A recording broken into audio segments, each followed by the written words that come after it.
Let's go. Let's go. Let's go. Let's go. Let's go. Let's get it. Let's get it. Let's get it. Hey, it's nice to have bye weeks, isn't it? It is. I know it is. It really is. It really is.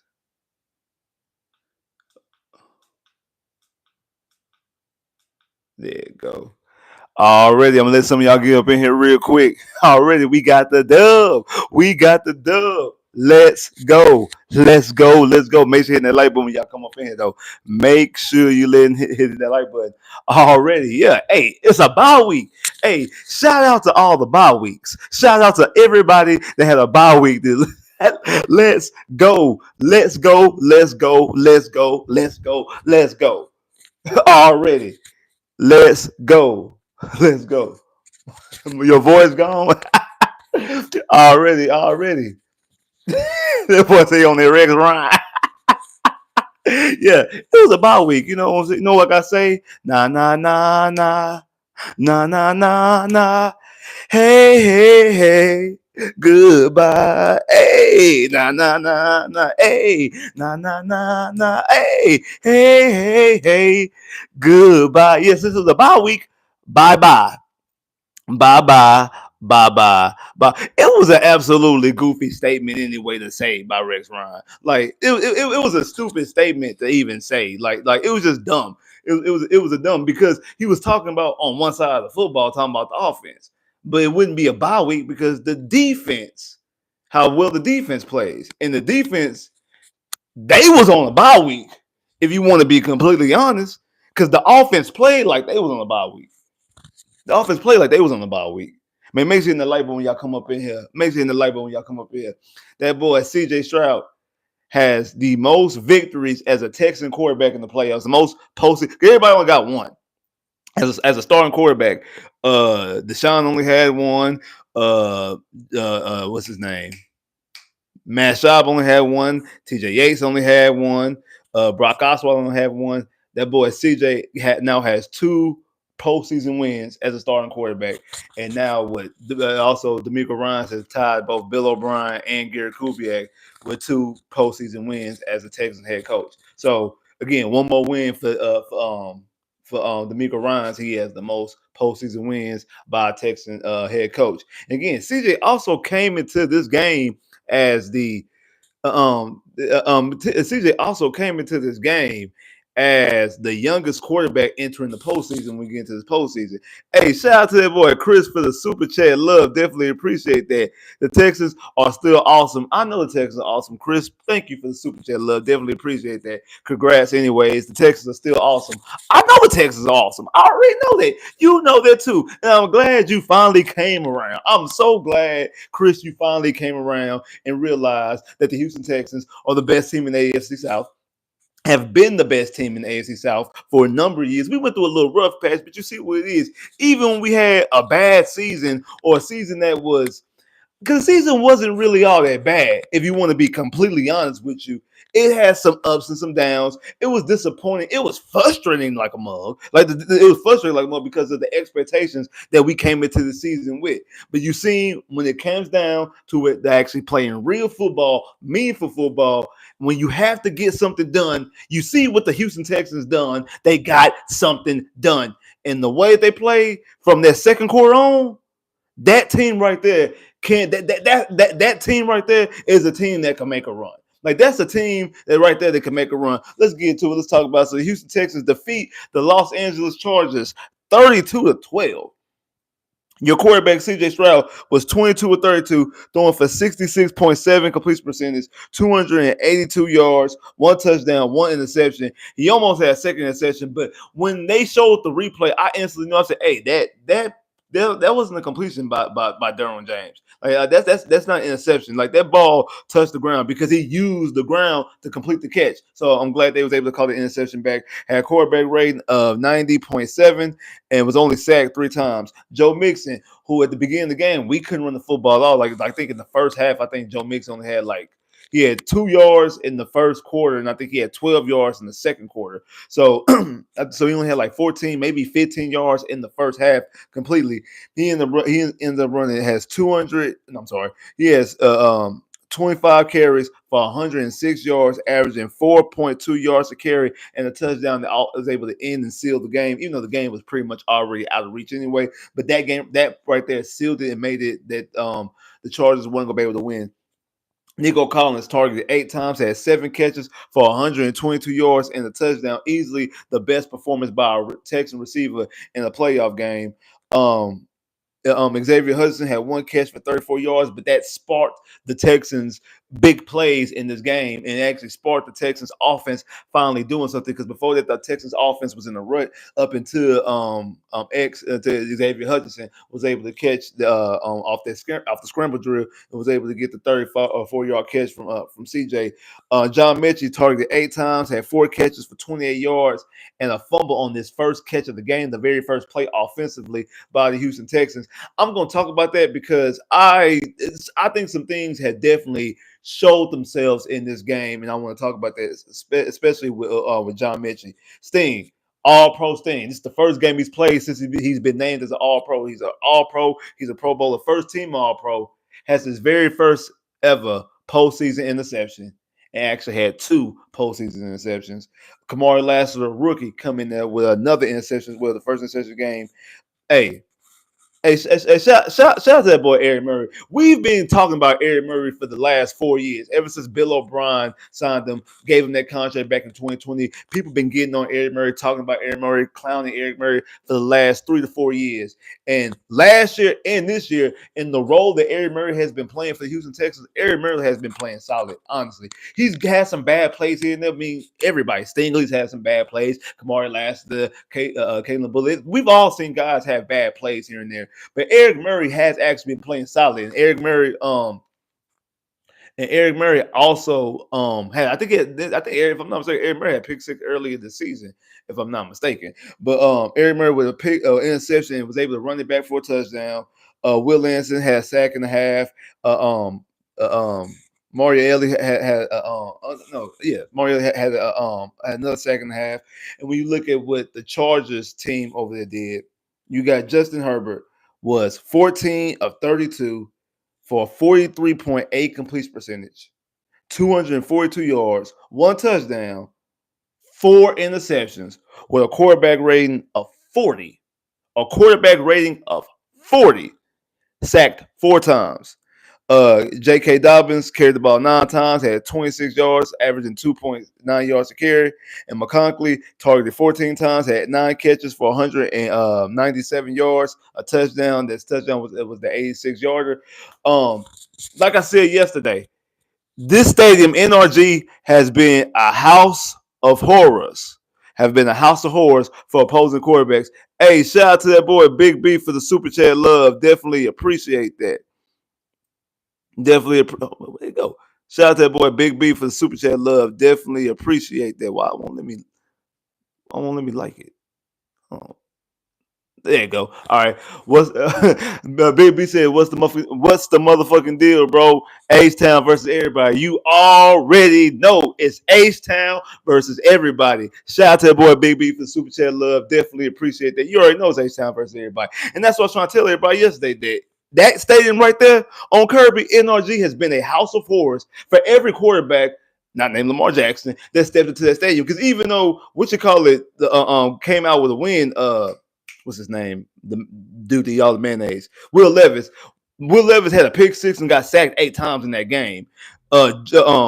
Josh Allen, who's probably going to win the MVP, was 9 of 30 and was 9 of 30. Tua threw 2 crucial interceptions to lose the game. Everybody else is throwing under 50%. Jared Goff threw 5 interceptions in that stadium. And we talk about a guy, Justin Herbert, who threw 3 interceptions all season long, threw 4 interceptions, had a quarterback rating of 40, had a completion percentage of 43.8, and was sacked 8 times. I told y'all yesterday that he's faced the least amount of pressure. I think he's faced like the medium amount of pressure. Like the defense that he went up against this season, they only generate like I think like middle of the pack of pressure. So he really didn't see a lot of pressure going into the season. And again, anytime he did see pressure is when he threw his interceptions. The Texans are the second or they're the fourth most team to get sacks and the second most team when talk about pressure percentage that we allow pressure on the quarterback or what pressure that we get to the quarterback rather. So that's how he hasn't seen a defense like this. And he also hasn't seen an all-pro cornerback like he's seen in Darius Stingley. And hey, I seen when Darius Stingley was first when he got the call, they was able to get the all-pro, and how his immediate reaction talk about that's crazy. That's crazy. He kept on saying that's crazy because he know he about to get paid. Like Stingley know he about to get paid. And in a performance like today, I wish he would have got that touchdown. I wanted him to score that pick six so bad. I wanted him to get that touchdown. And you see how this defense plays inside that stadium, especially when it comes playoff time. It's something about NRG. When it comes, it's something about NRG in the playoffs. It's just something about that stadium that gets rocking in the playoffs. It's something about how that defense plays in the playoffs. We seen it last year when C. Harris and Nelson both had pick sixes. We seen it with JJ in 2011. Like this defense, it's something about this defense that just gets some type of energy playing inside that stadium. And again, it started off rocky because, like I said, the first drive, it looked like the Chargers was moving a little bit. They was able to run the football. Most of that damage when it comes to J.K. Dobbins came in the first half. The first quarter, because they first couple of run plays, they actually generating some runs there, getting some movement. But then the Texans were able to stall them out home to a field goal. Then we throw the pass to Metchie. Metchie catches the ball, fumbles it in their territory. The defense clamps down, home to a field goal. And until they scored that 86-yarder in the fourth quarter,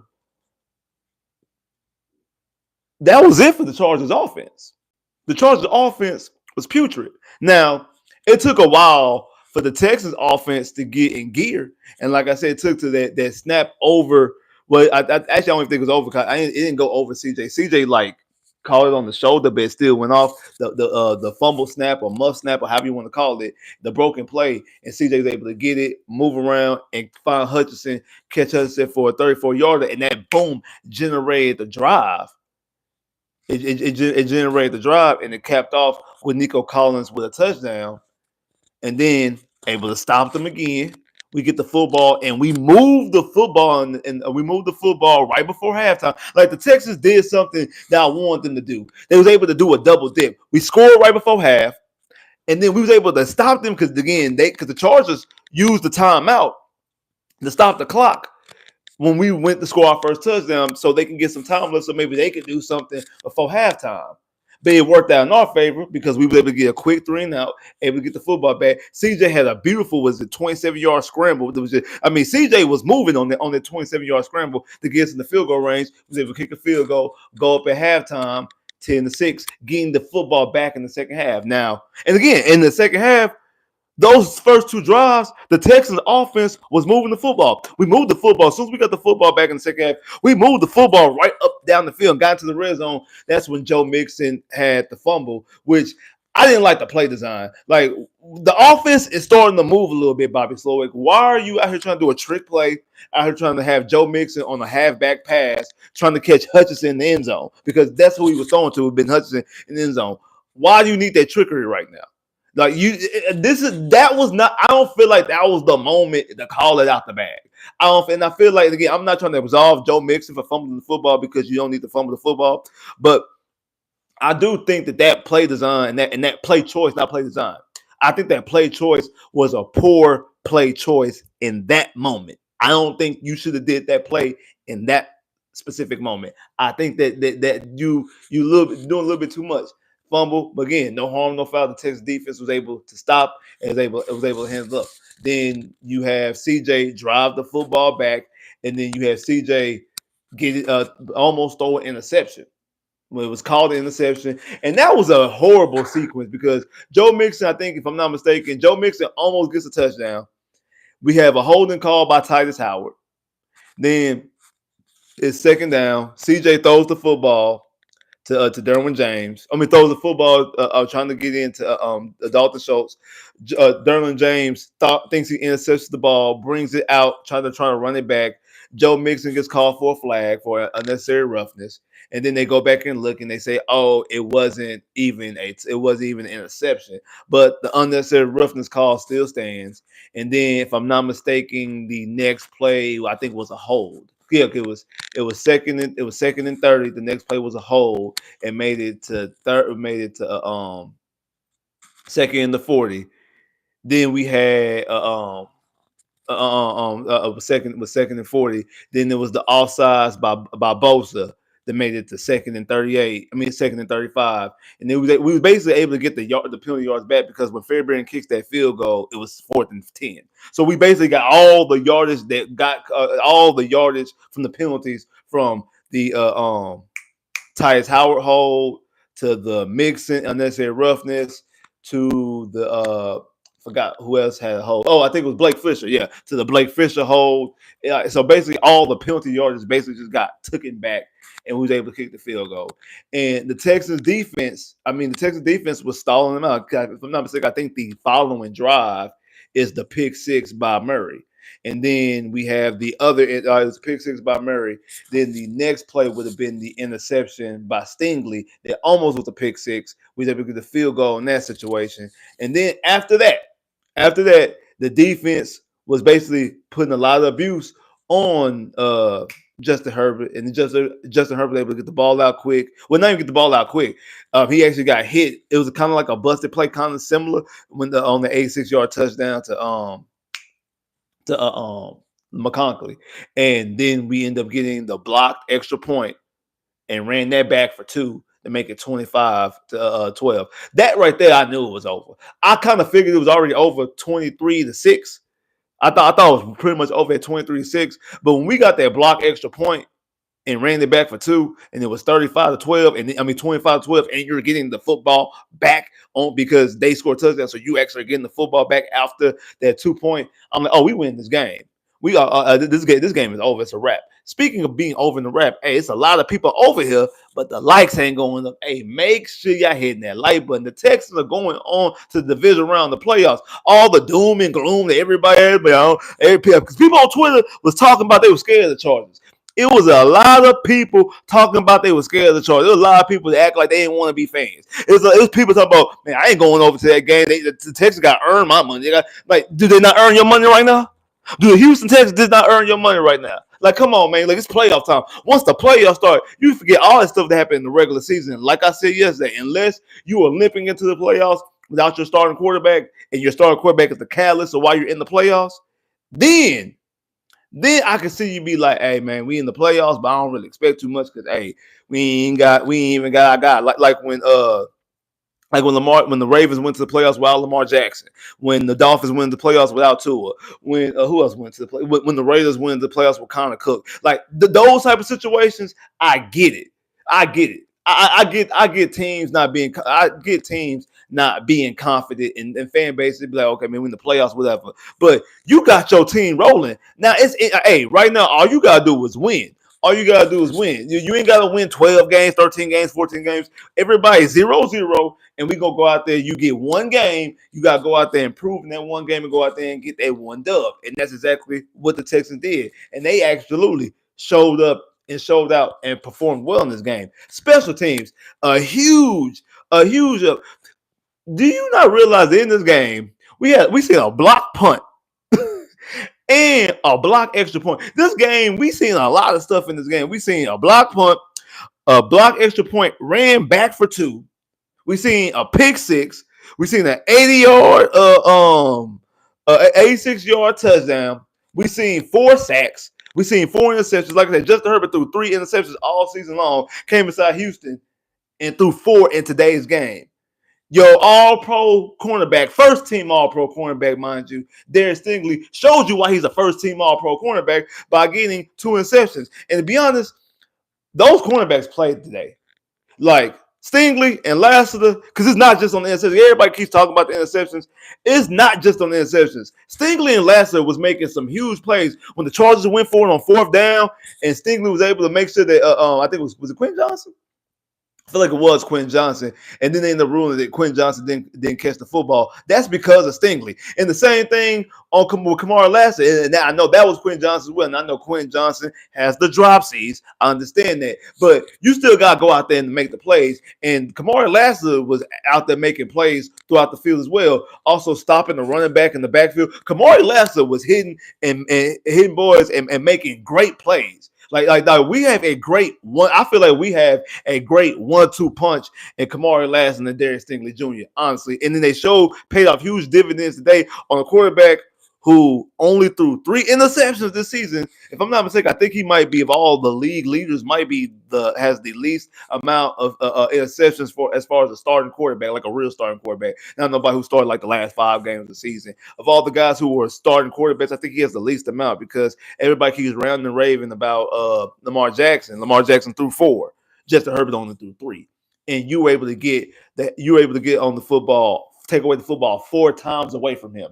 And like I said, Kamari Lassiter and Stingley together have 3 of those, showing you how dominant and how legit this cornerback tandem can actually be. And we're talking about Stingley playing his first full season because his first 2 years he's missed time, and then this is Kamari Lassiter's first season in the NFL.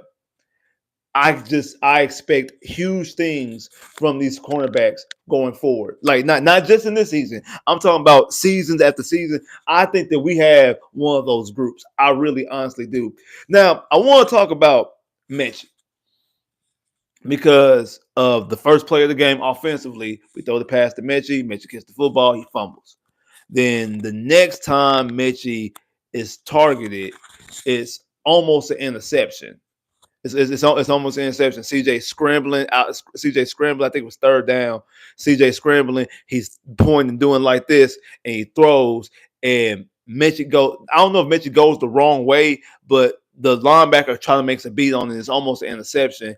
I didn't like what I really don't really like where Metchie was at on that play. There was another play where Metchie was on the outside. Stingley and Nico waved Metchie to move to shift in. So Metchie motions in. When he motions in, he goes in on he goes in on the crosser. CJ try to hit him on a quick high read, and it's almost a catch fumble in that situation. Luckily, in that situation, he just didn't catch the football because it would have been another. It almost could have been another catch fumble. But if he would have caught it and I actually kept possession of the football, it would have been an easy first down because he was crossing right there. And I'm sitting there looking. I'm like, we really need. I know that Metchie is CJ boy. I know like Tank and Metchie are 2 of his best friends on the field. We need to stop giving the football to Metchie. I think that Metchie experiment, in my opinion, should be over. I have more trust in Xavier Hutchinson. I have more trust in Robert Woods. I would want to see more out of Johnson. I'm done with the John Metchie experiment. I'm done with the John Metchie experiment. I'm done with the John Metchie experiment. I just am. I'm done with the John Metchie experiment. I just am. There's a lot of times that like he gets open when he does get open because he can't get open, but he doesn't catch the football. It's a lot. I'm just done with the Metchie experiment. I just am. I'm just done. I understand we kind of in the situation that we're in because of the injury to both Tank and also Stephon Diggs, but like I said, I'm really just pretty much done with this this experiment. Honestly, I really am.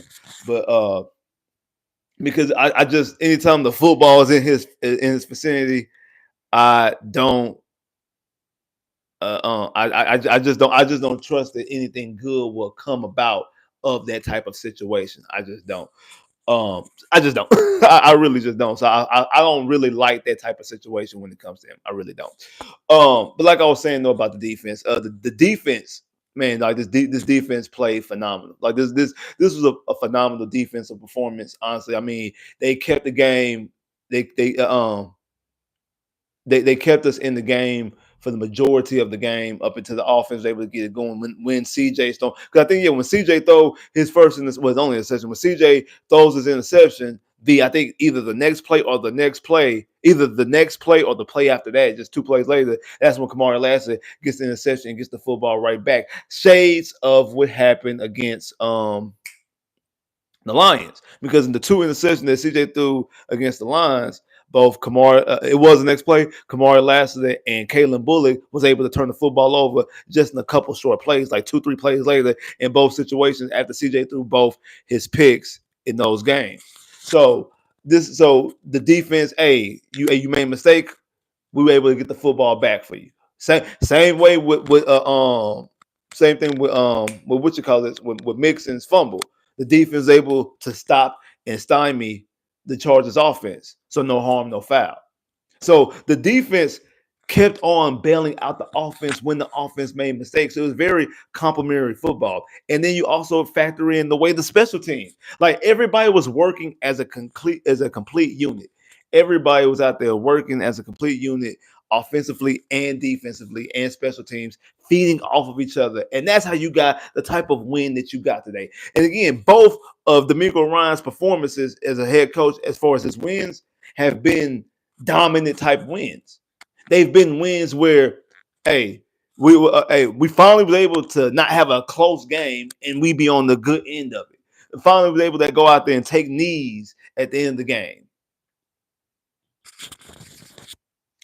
How you feel in the beginning? I mean, in the beginning. Okay, so like I said, I think I told y'all that there's a reason why I'm late, because I actually had to watch the game on record. So I ain't gonna lie, I was feeling optimistic, but I was feeling very uneasy. The reason why I was optimistic was because my cousin told me, he said, we just scored. I said, I don't hear nothing. I said, I got the game recorded. I'm gonna get to the house. I'm gonna watch the game. He's oh my bad. He's like, my bad. And then he just said, but it is halftime. I said, I'll let you know it's halftime right now. But my bad. He said, I won't tell you no score. So I knew that we scored before halftime. I didn't know what type of score, because then he was tracking on his phone. So I didn't know what type of score. I didn't know if it was a touchdown, if it was a field goal, if it was offense. So I was anticipating some type of points before halftime. Just didn't know what type of points and didn't know what the score situation was. So when I'm watching the first half, I'm optimistic, but I'm also a little bit uneasy as well. So I'm like, what's gonna happen? The drive before we scored, actually, when I looked at the clock on the, that's I said, we probably about to score here, and it was a 3. And I'm like, dang, we're not about to score right here either. I'm like, a score coming, but I don't know what it is. But the defense, I was so proud of how the defense was able to hold and shut down the Chargers, even though I knew a big play was eventually going to come, because, like I said, the Texans defense, how good they've played, they give up a big play in every single game. And we got one today. We got an 86-yard touchdown in today's game. No matter how great this defense played, 4 interceptions, 4 sacks, you're still able to get and give up an 86-yard touchdown. And like I say, McConkey, targeted 14 times, 9 catches, 197 yards. I mean, he's definitely, like I said, their go-to receiver. I know I've seen Stingley matched up on them a lot, but also seen matched up on too. I seen so Stingley. I don't think Stingley followed him the entire game, but Stingley was definitely on them for. I know I've seen a lot of Stingley of Gardner, but like I said, the defense, in my opinion, is more of the main reason why you won the game, because of how they kept you in the game. I mean, when the defense, special teams, got you 9 points. Got you 9 points. Got you a touchdown, then got you a 2-point. So, yeah, I mean, the defense got you 9 of those points. When they now, I do want to talk about this though. That was some bull on that CJ Stroud scramble when they didn't give him the first down, and we had to challenge it, and then they still say it wasn't. CJ got the first down, because it'd been different if it was the whole CJ sliding, getting himself up. CJ got hit. CJ got hit, and he's trying to like shed off the tackle and start and stumbling. So he's not going down to the ground, giving himself up. It's not a slide. Or giving himself up. He's getting hit. He was getting hit and he's rolling. That should have been a first down. And again, no harm, no foul because we were able to. I think that's the drive that we scored the game winning. Not the game winning, but the last touchdown on. Same thing with the Joe Mixon play as well. And the whole they was calling the time. They would call the timeout because they said Joe Mixon foot scraped out of bounds and all that type of stuff like that. And the Chargers called timeout, and then they took the timeout back and said he was out of bounds. All that bull. I was like, as that sequence is going on, I'm like, score a touchdown and it makes none of it matters. Score a touchdown, none of it matters. And I think we went from a fourth down on both of those situations. I'm so proud of Nico Collins not being conservative and going for it. And I'm not gonna lie, on that last one, on the last fourth down, I actually would have kicked the field goal because if you kick the field goal, it's it's 28 to 12. It's a 2-touchdown game. But they have to score 2 touchdowns and score 2 2-point conversions with no timeouts. And it was like 3 minutes left to go in the game. So 3 minutes left to go in the game. They got to score 16 points. So they got to get 2 touchdowns and 2 touchdowns and 2 2-point conversions. And they don't have none of their timeouts. They're not gonna do that. They're not gonna do that. It's extremely improbable. It's not impossible, but extremely improbable, highly unlikely. So I don't think that would be the case. So I would have kicked the field goal. That would have sealed the deal. But I'm glad, especially since it ended up working out in the Texans' favor anyway. I'm so glad that they went hand the football to Joe Mixon. Joe Mixon got the first down. And then Joe Mixon goes out there and scores a touchdown and just shut the door. That's what some people have been asking for. Like, why the Texans don't do that? Why the Texans don't do what the Lions do? They make statements. And today, the Texans did that. Because the Texans could have easily, like I said, kicked the field goal and made it that type of mathematical balance. And basically, the Chargers can't go out there and win. Like, no, the Texans went out there. They dropped down and be like, hey, we're going to let them know that they inside NRG. Since this is a bye week, because remember, we cannot stress that enough, that this was a bye week for the Los Angeles Chargers. Everybody had the Chargers winning, which is fine. Everybody had the Chargers winning. I think Ryan Clark picked us to win. And then one person from the NFL, when they do the picks from the NFL, like the NFL pick when they do the thing on YouTube and they have they pick all the games and stuff like that. And they show all the people. Hey, everybody had the Chargers win. The Chargers came into this game as a 3-point favorite on the road. Remember, you get 3 points. Remember, you get 3 points for being at home. So which means on a neutral field, the Texans are a 6-point underdog. Which means inside LA, if this game was flipped and played in LA, the Texans would be a 9-point underdog because they're a 3-point dog at home.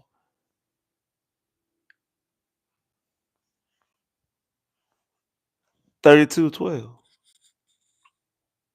It won by 20.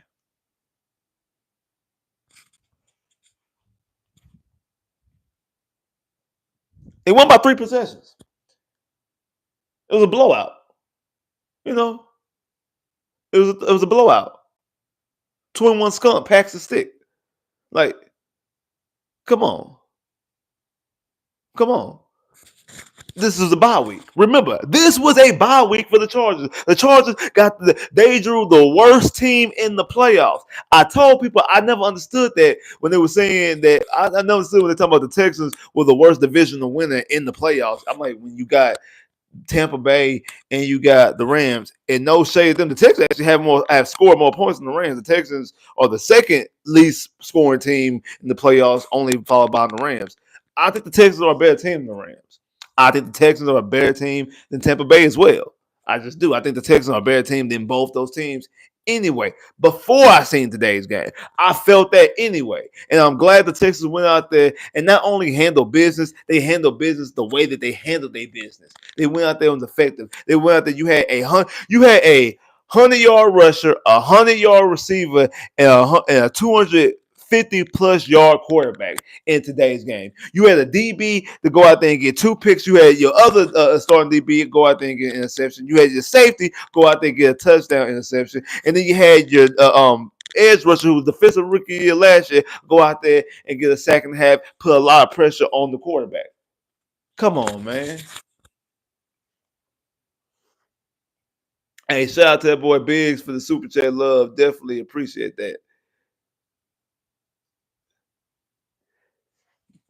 This is what the Lions game should have been. Hey, shout out to that boy Biggs for the super chat love. Definitely appreciate that. So this is what the Lions game should have been. It was. You were exactly right about that. Especially, like I said, I think if CJ doesn't throw that interception when he had Tank in the end zone, if he doesn't throw the interception, they would have been 30-7. I feel like it would have been a situation like this. I also feel like that Bills game should have been like this too. Like I feel like the Bill game with how Josh Allen was playing, I feel like both of those games should have been similar to what this game is. Because again, this is not even the best of the Texans, but this is what the best of the Texans can play like.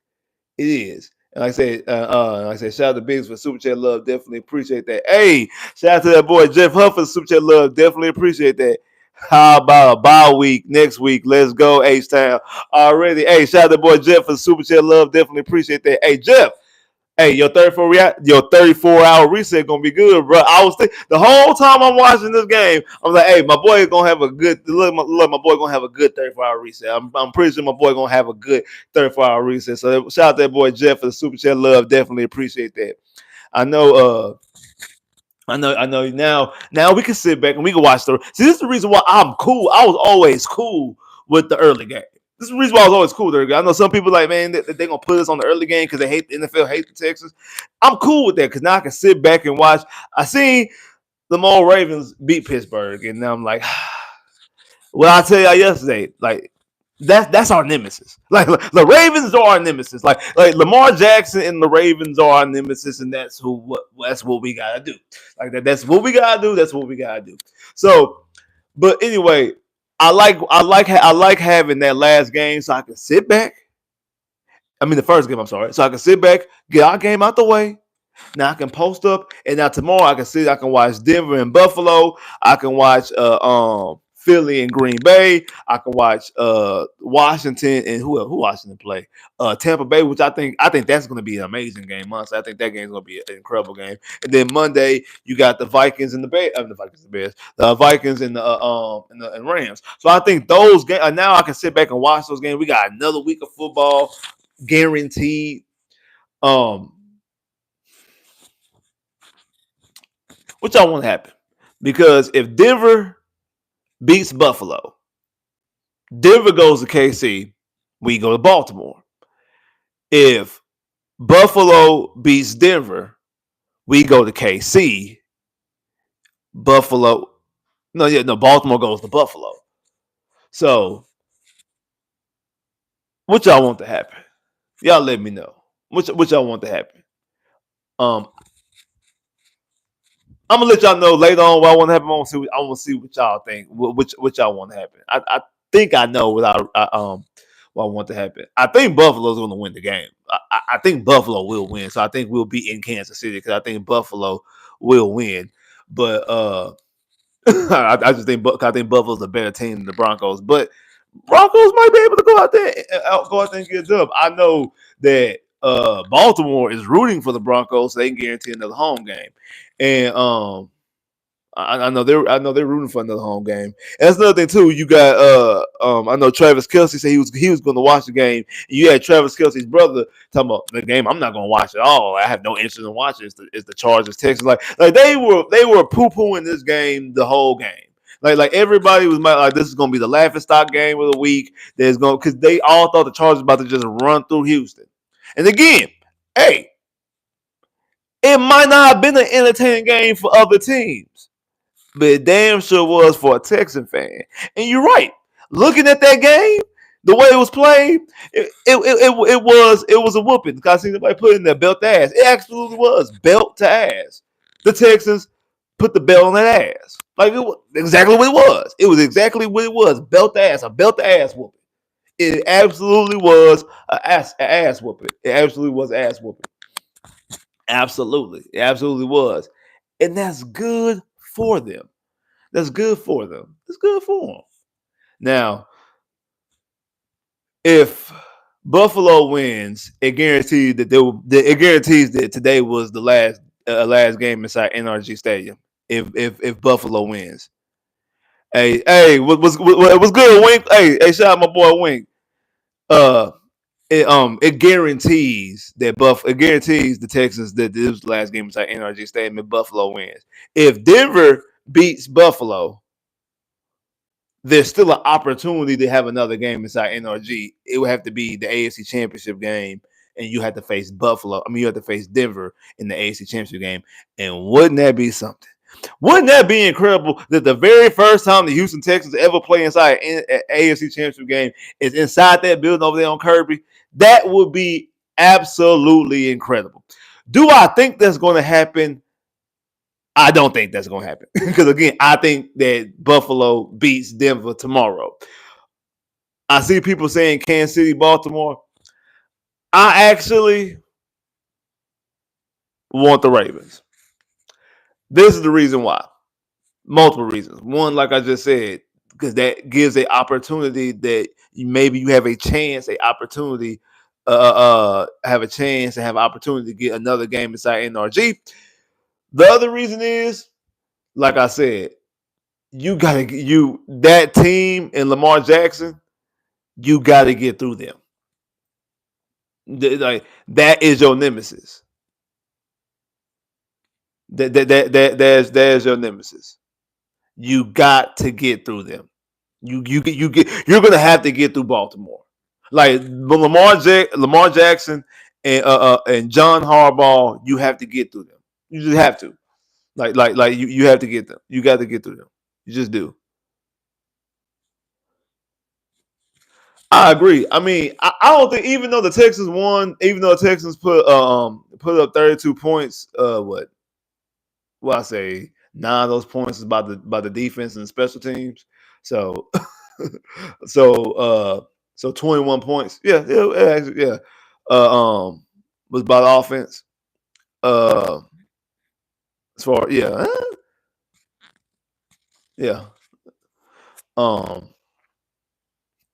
Then you had all those field goals. I forgot about you had all those field goals by Fairbairn. This game here. I mean, even though like you had a running back and a receiver that both go for 100 yards, you had a quarterback that throw for over 250, so he threw for 280. I don't think that this game actually like absolves Bobby. Because there was a lot of there was some good plays in there, and I'm actually glad that when the run wasn't working in the first half, they got away from the run when it wasn't working. And then in the second half, they started utilizing the run and exactly what I said, getting short yardage. And again, I think that was more so D'Amico Ryans going for on those fourth downs. I think that was D'Amico Ryans. I don't think that was Bobby making those making those decisions. I think that was definitely D'Amico saying, hey, run, hey, go right here. Hey, go right here. Go right here. Go right. We're gonna go for it. We're gonna ice this game. We're going to make sure that we put up all these points, and we're going to show them who we really are. So I think that was more so D'Amico Ryans. I don't think that was Bobby Slowick. Now, hopefully, you gotta know the Jets. If I'm not mistaken, I think the Raiders have called for an interview for Bobby. Hopefully, that this makes Bobby look good to them, and he gets a job. That's the perfect scenario. That's the perfect thing. But CJ using his legs. You're right about CJ using. I think CJ used his legs because he almost had that interception on the play that I said to Metchie, because he should use his legs. Then I think he could have either got the first down or got close to the first down. Then maybe you could have maybe you could have went for it then. But I mean that play when he ran for that 27-yard play. I mean, I think there's nothing too. Is do or die. And he did that in the college football playoffs against Georgia in his last game at Ohio State. He utilized his legs because again, it's either win or go home. Like it's either It's either win or go home. So I'm glad that he did utilize his legs, and him utilizing his legs on that 27-yard scamper that puts in the field goal range right before halftime. I think that right then again, that's the fastest I've ever seen CJ run. Like CJ was out there moving on that play. Like when CJ took off, I was like, go CJ, go. And he got up and did it. Like I jumped up and was doing it. I was so live, bro. I was so live in that moment. So I definitely think that using his his legs definitely helped him out a lot in this game. And I think that was more so CJ understanding the moments of the game more so than Bobby Slowick. And I'm not impressed with Bobby Slowick still. This game, in my opinion, did not save Bobby's job. We get to an AFC Championship game, then talk to me. So I want to see what he does next week. That's another reason why I want to play Baltimore, because the Texans have yet to score an offensive touchdown against Baltimore. Have yet. Under CJ Stroud and D'Amico Ryans and Bobby Slowick have yet to score an offensive touchdown against Baltimore. The first game, they only scored 9 points. Last year in the playoffs, they scored 10, but that touchdown was on a punt return by Steven Sims. And then just 3 weeks ago, they only got 2-point conversion. They had a safety because of Kamari Lassiter hitting Derrick Henry in the end zone. So this Texans offense against that team specifically have yet to even score an offensive touchdown. Not even in garbage time. They have yet to score an offensive touchdown. And like I said, that's your nemesis over there. Like, you got to get past them to get what you want to go. So forget all the Band-Aids and that. You got to get past them to get to where you want to go. And my point is, to get past them to get to where you want to go, that's what you got to do. You're going to have to go out there and score some touchdowns, and you got to put some points on the board. And I think the Texans offense definitely they got to come on with it. They really do. They really got to come on with it. Like I said, but today, but for today, I mean, they did exactly what they need to do. Like I said, it started off slow on offense. I mean, in the defense, the Chargers went down there and kicked the field goal. I mean, so they got stopped, but when they got in the field goal range, they moved the ball quite fluently to get into field goal range. Justin Herbert was getting some quick little hits. J.K. Dobbins had some good little runs. Once they got across the 50 and got into the red zone, got in the field goal range, the Texans defense stalled them out. And then after that, the Texans defense really never looked back outside of that 86-yard touchdown, which, I mean, that was off of back-to-back sacks. Like it was literally Will Anderson had sack. I think was it Nico Archer? It wasn't the Nico Archer. I think the Nico Archer sack ended the drive. I forgot who had the next sack right after that sack. Right after, I know the first sack of the game, the first sack of that drive came off Will Anderson. Then there was another sack. It was third and forever, and you get the 86-yard touchdown to McConkley. So, I mean, the defense was going to beat them. That's one reason why, like sacks. I like sacks and all. Sacks and pressure is cool and all, but it doesn't end drives. The only time it ends a drive is obviously like if it's a strip sack. Or if it's a sack on fourth or third down, it can end the drive. But it was Mario. Okay, Mario Edwards. Okay, that's what I thought was. I couldn't remember if Mario Edwards or what you call it. But yeah, it was Mario Edwards. Because I think the Nico Archery sack, because the Nico Archery sack actually ended the drive. I think the Nico Archery sack was the sack. It was a sack on third down, so it ended it. So yeah. That's you have those back-to-back sacks. It doesn't end the drive because, like I said, Wichita was able to go right out there and score a touchdown. He had those back-to-back sacks, and then the next play, which got throws an 86-yard touchdown. Like I said, the big play that the Texan defense is going to give up. I'm glad you give up that play when you're up 23-6. Like you give up that play when you're up 23-6, and then you go out there and you block the extra point. And Wichita runs it back for a touchdown, which is good because I'm not for a touchdown, running back for a 2-point score, and he was the one who got the block punt. So I mean, so it was just great. So I can't remember. I think they do like offensive and defensive players of the week. During the playoffs. So I think Wichita definitely gonna get like special teams player of the week because he had a block, he had a 2-point conversion and had a block punt. So I definitely think if they do players of the week in the postseason, I definitely think he definitely will get special teams player of the week because you had a block punt and then you turned around also. Ross, you had a block punt and then you turned around. And you also run back a block extra point for a 2-point conversion. Nico Collins came out there and just showed you why he is one of the best receivers in the NFL. Like Nico, like that 40-yard, that 40-yard catch that he had, I think it was on third down. That was a monster catch. And he was bullying people and throwing people around. Just a monster type catch. Like Nico showed you why he is looked at as one of the best receivers in the league. And why I've been calling him all season long the best receiver in the league. Now I know Jamar Chase had a phenomenal season. I'm not going to sit there and take nothing away from Jamar Chase. Jamar Chase out there going to get in the triple crown. Jamar Chase right now is the best receiver in the league right now. Like Jamar Chase is the best receiver right now. Jamar Chase is the best receiver in the league right now. I can't take that nothing away from him. Him going out there and getting the triple crown. He's definitely the best receiver in the league right now.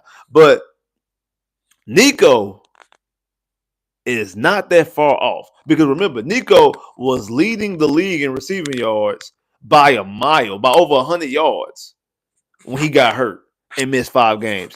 He got hurt against Buffalo, leading the league in receiving yards by 100 yards.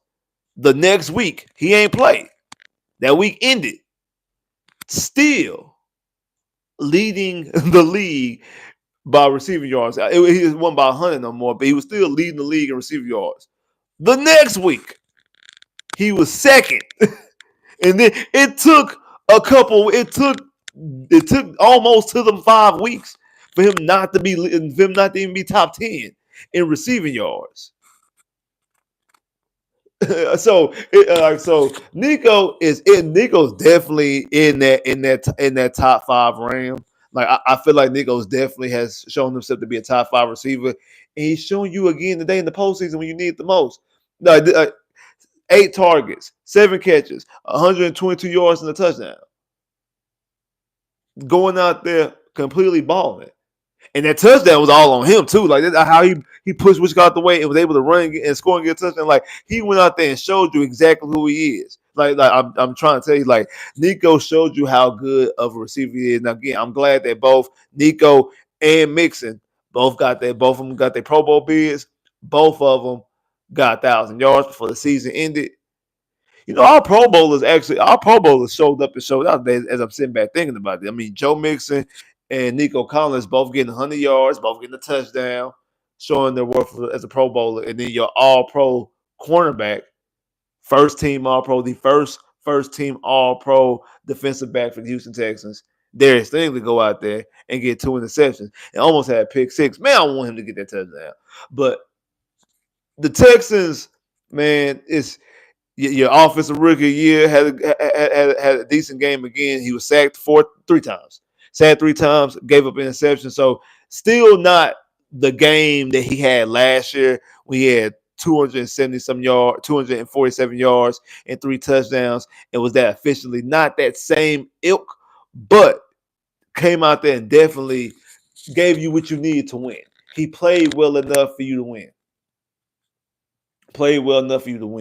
And then your defensive rookie year came out there and gave you some crucial sacks and gave you some crucial tackles for loss and just playing setting edge and doing the things that Will Anderson is able to do. Definitely showing you exactly. Definitely showing you what they're capable of. Yeah, Lasseter's not winning defensive rookie of the year. I don't even think Lasseter's going to even be in the top 5 of rookie of the year votes. Uh, what you call it? Bullock. I think Bullock will have more rookie of the year votes than Kamari Lassiter. And I don't even think he's going to be in the rookie year votes because neither one of them was first team rookie. They both were second team on the second team rookie on second team rookie team because the rookie cornerbacks is Nate Wiggins and Quentin Johnson, Quinyon Mitchell. Those are the two corners. Quinyon Mitchell and Nate Wiggins. They number one and they're the top 2 corners of the rookie team. I mean, Nate Wiggins had a phenomenal season this year too. Who's the safeties? I know one of the safeties is what's that boy name? What's the dude the corner from Iowa that they moved to safety? I can't think of his name.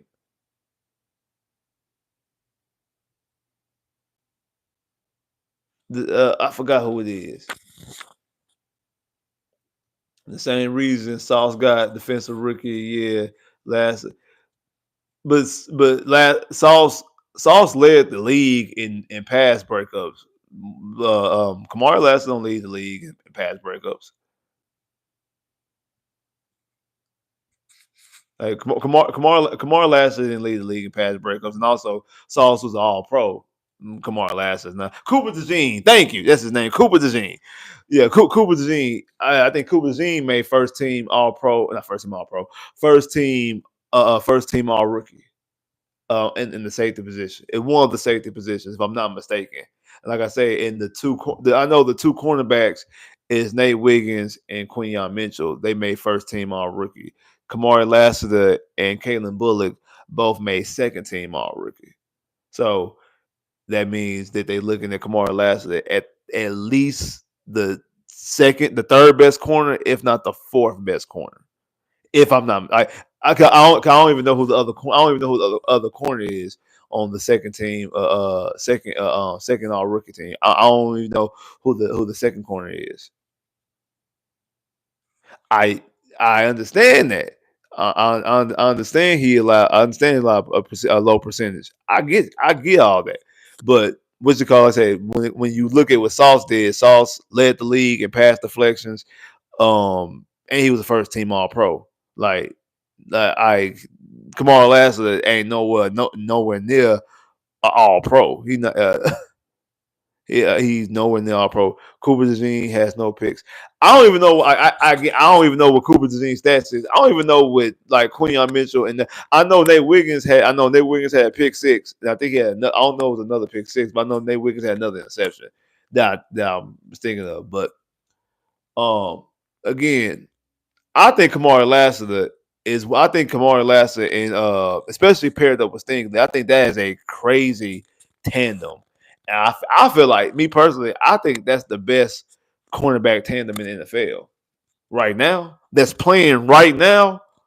I feel like they're the best cornerback tandem right now. I think they're the best cornerback tandem right now in the NFL. Like now, I mean, if other people got more accolades and stuff like that, that's cool and all. But as of right now, today, I feel like they're the best cornerback tandem. And when you look at what teams play up against this defense, and you look at these quarterbacks, like I tell you, like Josh Allen, who's probably going to win Rookie of the Year, was 9-30. Jared Goff, who is the leading guys the number 1 seed in the NFC with a bye week, threw 5 interceptions, and in that game he threw 1 to Kalen Bullock and 2 to Kamari Lassiter. So so you talking about a guy who threw 2 interceptions to Kamari Lassiter and another 1 to Kalen Bullock. We're talking about what else?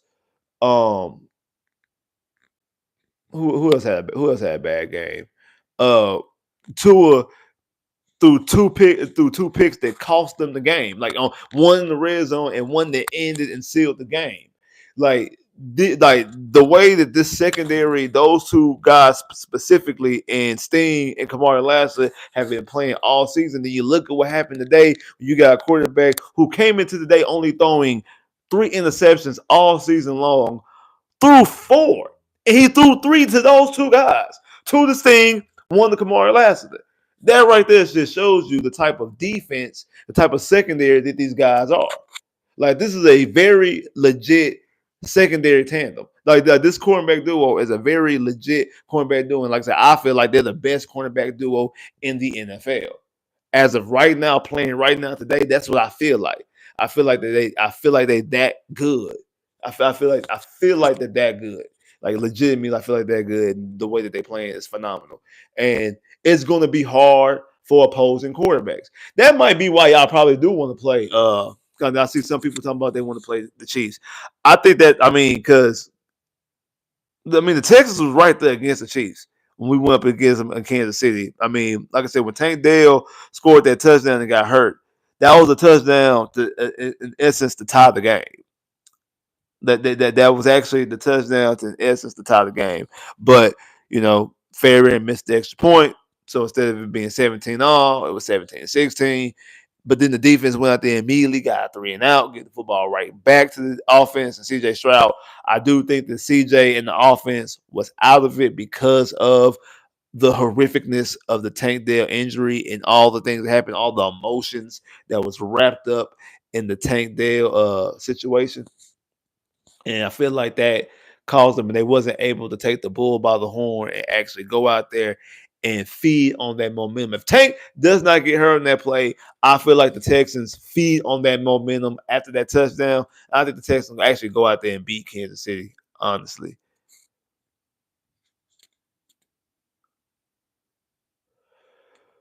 Who's best, Spence? Our secondary or our front line? Who's better? I think the best play on the Texans defense is in the secondary in Stingley. I think, but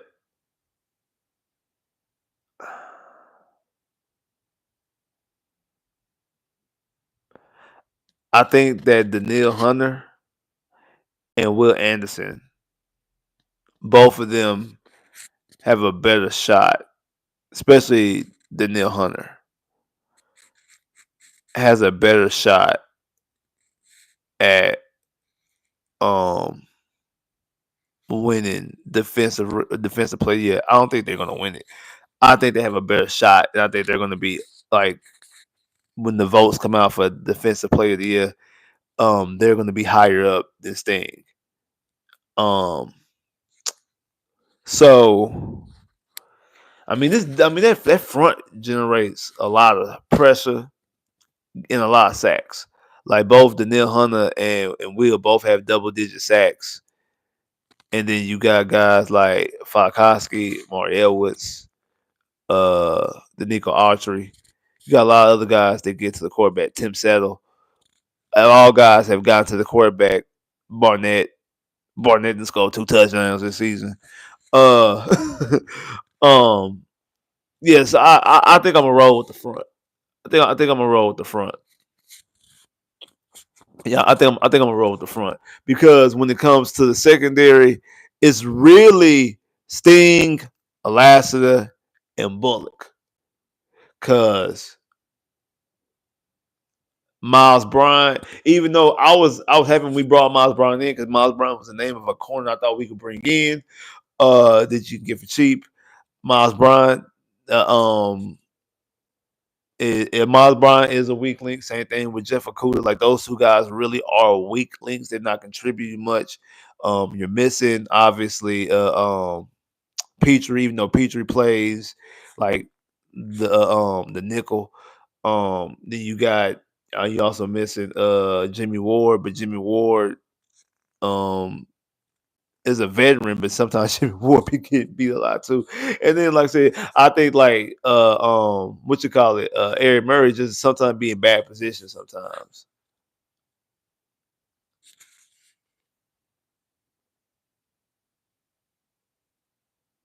Yeah, Murray definitely been making plays this season. That's what I was gonna say. Like we kind of like talk about Eric Murray and think of Eric Murray of the Bill O'Brien Eric Murray that we paid all that money to and we was calling the hot butter garbage. But the role that he's been in since really, to be honest, since Lovey Smith, like in 2022, like like he's actually been a solid safety since Lovey Smith in 2022. If you want to be completely honest, so he actually has been a solid safety since then.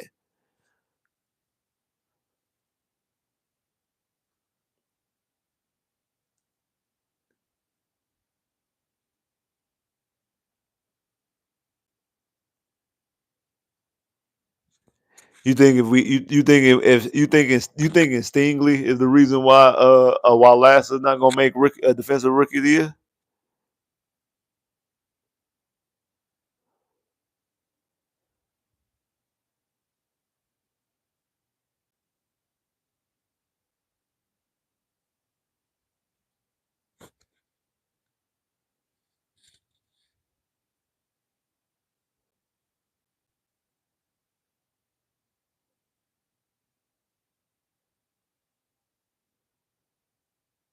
Absolutely, yeah. Like I said, I don't think it's a.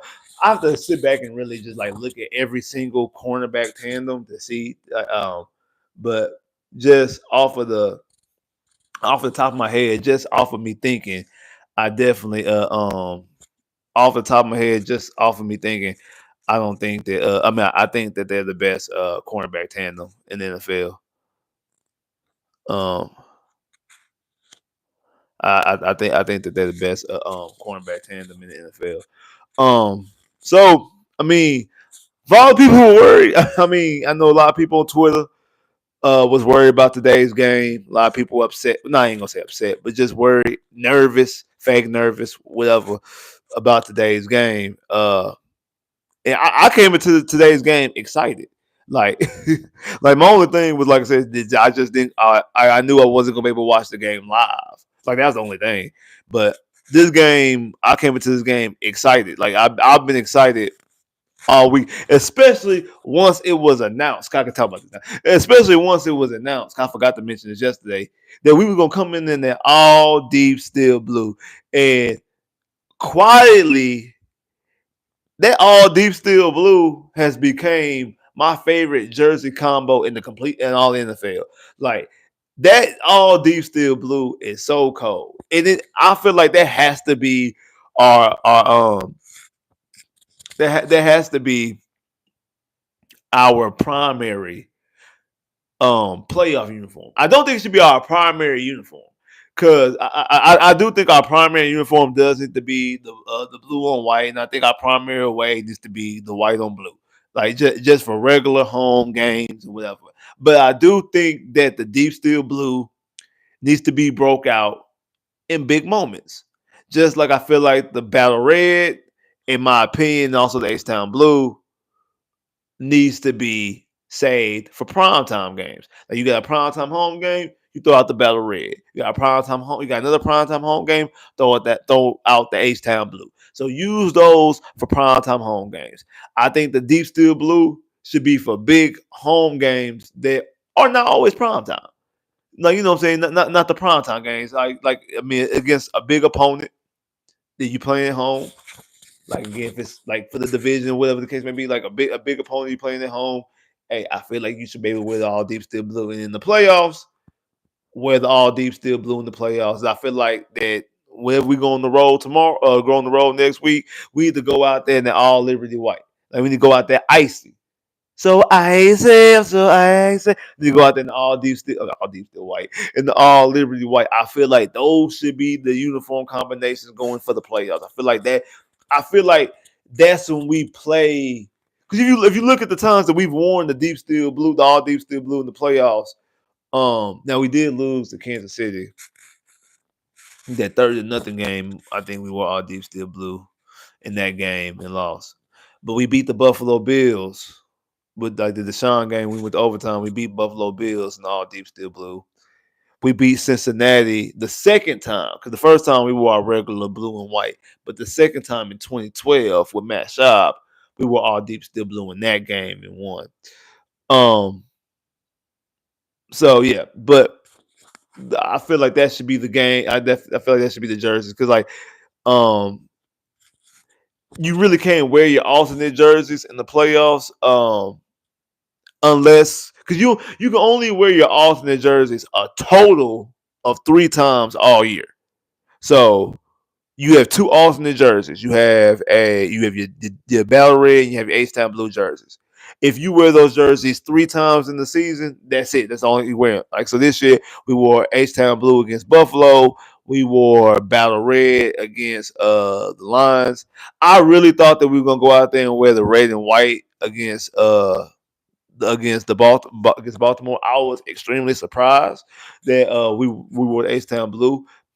Happy that we did because I actually like the H-Town blue. But actually to me, the H-Town blue is actually my least favorite. I actually like the battle red. Like the all battle red look better than the H-Town blue.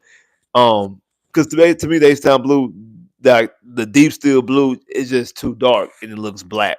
And I don't like. Some people like the fact that the jerseys look black, like the blue is so dark it looks black. I actually am not a fan of that.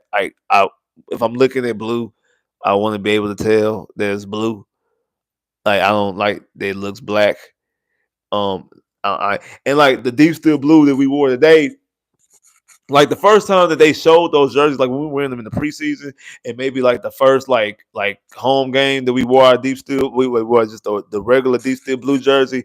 Like the lighting on it, I guess, wasn't working properly because it had like a blackish, grayish, off tint looking color, and it didn't look like it was deep steel blue. It didn't. I know the blue is darker now, but it didn't look. I couldn't tell that it was blue, but like as time has went on, I feel like the NFL and the productions have adjusted their lighting enough, and the stadium itself probably has adjusted their lighting enough that now they definitely look like a dark, deep blue, and you can definitely tell that it's blue. And the fact that when I see that I can tell that it's blue and it's a dark blue, I can appreciate it being a dark blue, and the fact that I like it. And like I say, that all deep steel blue that we wore against Dallas, that we wore against Miami, that we just wore today, man, that all deep steel blue be looking so cold, man.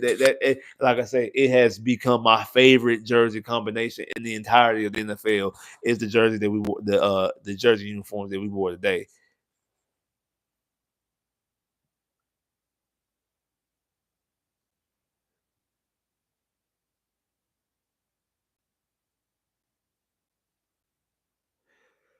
If we go to 18 games, they probably will give out 2 bye weeks if we go to 18 games, but that's just that.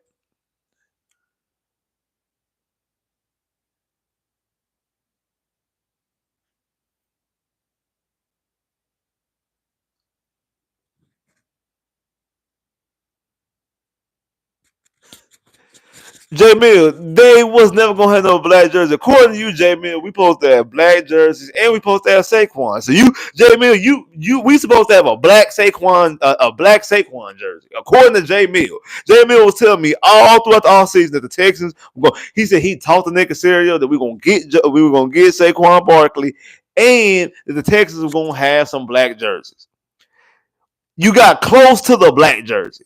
It's as close to black as you can get without it being black. But we ain't getting no Saquon Barkley. And Saquon Barkley couldn't run behind this offensive line no way. The way your boy Bobby be calling up the way your boy Bobby be calling up the game plan. And again, Jay Mill was telling me all year about how good of a head coach Bobby Slowick gonna be, how great Bobby Slowick is gonna be to be a head coach in the NFL. Bobby Slowick might not even make it past his second year as an OC. But he was telling me how Bobby Slow was about to be this great head coach and he's about to lead. I think it was Atlanta to all these playoff wins, and yet we have not seen any of it on our own offense. I don't know what Jay Mill was talking about. Jay Mill was out there tripping. I don't know what Jay Mill was talking about. But shout out to that boy J Mill. shout out to that boy J Mill. Hey man, but hey, no, I'm so. I mean, I'm so proud of this team. I'm so proud that they came out there. They performed the way they performed. I'm so proud they came out there and they looked the way they looked. Uh, I'm so proud the way they played. On all sides of the ball, offensive, defensive, special teams. I like the way that the aggressiveness of D'Amico Ryan's coaching, going forward on fourth down, challenging when he thought that I thought that CJ got the first down, which should have been the first down. Like like the way that they went about it, the approach, even the game plan of when the run wasn't working, they was when the run wasn't working, let's spread these boys out, let's go out to this pass and let's take advantage of that. And once they started doing that, then they was able to run the football and then also keep on running the football in the second half and let's get up out of here. The way the defense played, go out there and get to Justin Herbert 4 times. And also make him turn the football over. I knew Justin Herbert was going to have multiple turnovers in this game. I didn't think it was going to be 4. I actually didn't think he's going to have multiple interceptions. I thought he'd probably have an interception and probably get a strip sack. But the fact that he was able to go out there and we was able to go out there and force him to throw 43? Yeah, 43.8 completion percentage. Had a quarterback rating of 40. Sacked 4 times and had 4 interceptions. And one of them was returned for a touchdown. So proud of the way this defense played. Proud. I'm so happy that my boy Sting in the playoffs got 2 interceptions. I really wanted him to get that touchdown. I really wanted him to get that. When he was running, man, I was like, man, go. Man, I want Sting to get that touchdown. But I'm so proud of him, especially coming off this All Pro and this Pro Bowl. He's about to get paid. He about to get paid. And now him and David move together. They can wait to see what Sauce get. Because before, maybe they might have to take a pay because Sauce had some pelts on the wall. Now they even with their All Pro. I mean, yeah, Sauce got defensive rookie of the year. That can only come out once. It don't really mean that. Like they both got All Pros now, and you got the most recent one now. Hey, you're the top of the game. You're the top of the food chain right now. And I do think that Stingley is going to be the highest paid corner in the NFL this summer. That's my personal opinion. I think he's going to end up being, but when the season starts, he's going to be the highest paid corner. Or he's going to be the highest paid corner when he gets paid. I just put it like that. When he gets paid, he's going to be the highest paid corner. But I was so happy that he was able to get a couple interceptions. Happy that Kamara last because that Kamara last interception was clean too. That was a play that was on him. I mean, some of Stingley's was no right place, right time. Especially that one, like right place, right time. That first one, but that that one from Kamara Lassiter, that was a play. That was an absolute play by Kamara Lassiter. I'm about to go back and rewatch some go back and not even rewatch the highlights, go back and rewatch the game and rewatch those moments of those interceptions by Stingley, by Lassiter. So proud of special teams, punt, block extra field goal, return for a 2-point conversion. Like return for a 2-point conversion. And I don't know what they kicker. I guess the kicker thought that if the ball hits the ground, that's a dead ball. That no, it's still a live ball because it's still a live ball. Like because it's been blocked, so it's still a live ball. And heads up by the Texas special teams to go out there and Ross, it will go out there, pick it up, and run it back, and able to get that 2-point conversion. And like I say, proud Joe Mixon going out there getting 100 yards, even after the fumble. I know he was frustrated after that fumble. I know he was. You could tell because I think his next carry after that fumble, the next time that he carried the football, he had pushed somebody and got like 15, got like a 12-yard run. Like you could tell that he was angry. Those was angry runs. Proud of that. Proud of him getting that touchdown. Proud that Nico went out there and looked like one of the best receivers in the NFL.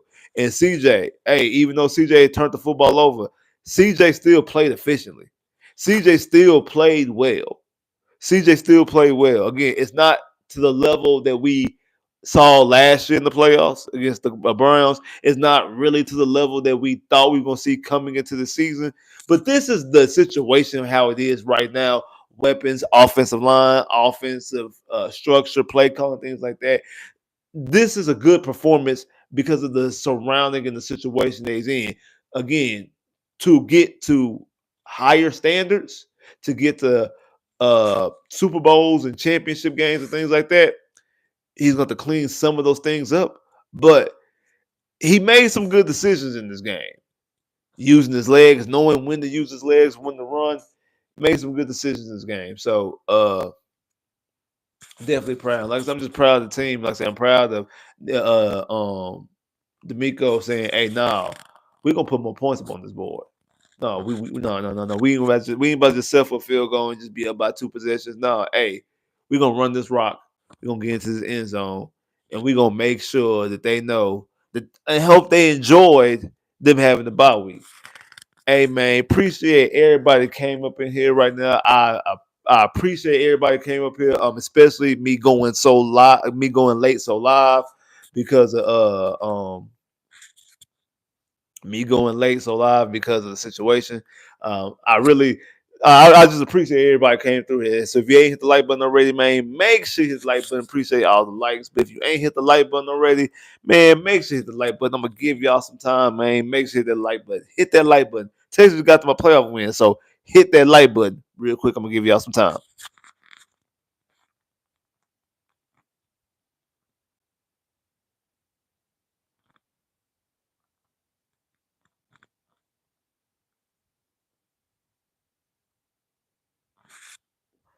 Appreciate you. Appreciate you. Appreciate you. Appreciate you. Hey, Swisher. Hey. I appreciate you, fam. I appreciate you, dog. Yeah.